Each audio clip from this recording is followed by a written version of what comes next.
Memang ya, bahasa Inggris tuh kadang membuat kita bingung, terutama beberapa kata yang sebenarnya artinya sama, tapi ada perbedaan penggunaan. Kayak misal study versus learn, atau bahkan house sama home, itu kan artinya sebenarnya sama-sama belajar dan juga rumah. Dan kita akan membahas beberapa kata lainnya juga nih. Yang pertama, apa bedanya antara study sama learn? Keduanya sama-sama artinya belajar, cuman penerapannya yang berbeda dalam belajarnya. Yang pertama, kalau kita bilang study itu adalah fokus pada pembelajaran berupa teori. Misalkan kita belajar matematika, fisika, kimia, yang fokus memang pada teori. Sedangkan kalau learn itu adalah proses belajar yang membutuhkan yang namanya praktek. Jadi ada kegiatan prakteknya sehingga menambahkan skill baru di dalam diri kita. Contohnya, saya belajar buat ujian TOEFL, maka bahasa Inggrisnya I study for TOEFL exam.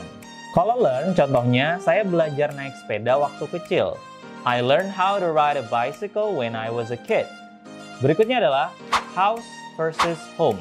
Keduanya memiliki arti rumah, tapi penerapannya yang berbeda. Kalau kita bilang house itu adalah fokus pada bangunan fisiknya. Jadi bisa kosong, belum tentu ada penghuninya. Sedangkan kalau kita bilang home ini adalah fokus pada perasaan nyaman tinggal di suatu rumah. Nah, maka kita bilang home. Bisa rumah itu sendiri, atau apartemen, atau dimanapun yang membuat kita nyaman, atau bahkan negara kita sendiri juga bisa dibilang home. Makanya ada bilang home country, bukan house country. Contohnya, this is my house. Berarti saya menunjukkan kalau ada rumah saya di sini ya, this is my house. Tapi kalau saya bilang I feel at home, itu berarti saya merasa nyaman tinggal di tempat ini atau di rumah ini. I feel at home. Saya merasa seperti di rumah. Berikutnya adalah listen sama hear. Sama-sama artinya mendengar, cuman kadang orang masih sulit membedakannya. Listen itu mendengar dengan sengaja dan kita fokus pada suaranya. Seperti kita mendengarkan musik, radio, dan lain-lain, yang intinya kita fokus mendengarkan suara itu. Tapi kalau hear itu dia mendengar secara tidak sengaja atau secara alami. Jadi kita tidak ada maksud untuk mendengar, tapi kita tiba-tiba mendengar aja gitu. Contohnya kalau listen, I listen to music every day. Nah, itu berarti kita mendengarkan secara fokus. Kalau hear, I heard a noise outside.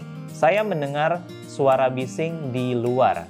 Berarti kita mendengarnya itu secara tiba-tiba dan tidak disengaja. Tiba-tiba kita dengar aja suara dari luar gitu. Maka kita pakai heard atau hear ya, verb satunya. Heard itu verb 2. Oke, kita lanjut ya. Berikutnya membedakan antara bilang see, look, sama watch. Nah, ketiganya sama-sama artinya melihat atau bisa juga menonton sih. Tapi ada perbedaan penggunaan. See itu kita melihat secara tidak sengaja. Jadi kayak melihat sekilas, hanya kayak lewat di depan mata kita, itu namanya see. Kalau look itu kita melihat dengan sengaja dan kita fokus pada objek yang kita lihat. Sedangkan kalau watch ini adalah kita melihat atau lebih tepatnya menonton sesuatu dengan durasi yang lama. Kayak misalkan nonton film atau nonton pertandingan. Sebagai contohnya, I see a bird outside. Jadi saya melihat burung di luar. Intinya burung itu lewat secara tidak sengaja. Look at this picture. Lihat gambar ini. Berarti saya menyuruh kalian untuk fokus melihat gambar yang saya tunjukkan. Dan kalau watch, ya nonton. Misal, I watch Netflix every day. Saya nonton Netflix setiap hari. Jadi kita fokus menonton dengan durasi yang lama. Ya tergantung filmnya ya. Kalian suka nonton Netflix juga nggak? Oke, gimana? Sudah tahu beberapa perbedaan dari kata yang sudah saya jelaskan tadi? Pertama dari kata study sama learn, terus ada house sama home, ada lagi listen sama hear, dan yang terakhir tadi adalah see, look, dan juga watch.